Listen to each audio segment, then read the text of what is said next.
போதையின் பாதையில் சென்றால் படுகொலியில்தான் விழ வேண்டும். போதை பழக்கத்திற்கு அடிமையாகிவிட்டால் திருட்டு, கொலை, கொள்ளை என ஒவ்வொன்றையும் எளிதில் செய்ய வைத்துவிடும். இத்தகைய போதை பழக்கத்திலிருந்து விடுவிக்க யாரும் புதிதாக போதைக்கு பழகிவிடாமல் இருக்க பல்வேறு விழிப்புணர்வு நிகழ்ச்சிகள் நடத்தப்பட்டு வருகிறது.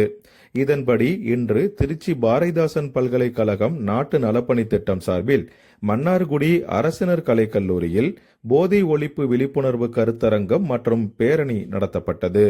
கல்லூரி முதல்வர் ராஜேந்திரன் மற்றும் காவல்துறை, கலால்துறை அதிகாரிகளும் கலந்து கொண்டு மாணவர்களிடையே பேசினார்கள்.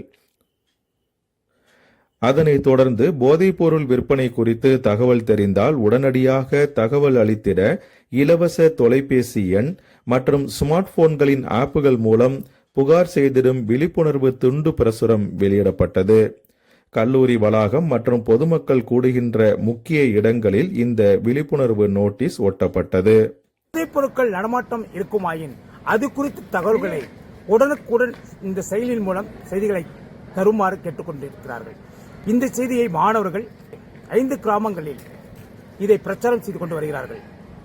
மனித மூளையை தவறாக வழி நடத்துவதுடன் போதை பழக்கம் உடல் நலத்தை சீர்குலைக்கும், சமுதாயத்தை பாழாக்கும் என்பதுடன் போதை பழக்கம் உள்ள நபரின் ஆயுள் காப்பீடு பாலிசி கூட நிராகரிக்கப்படும் என்ற நிலை கூட தற்போது உருவாகிவிட்டது.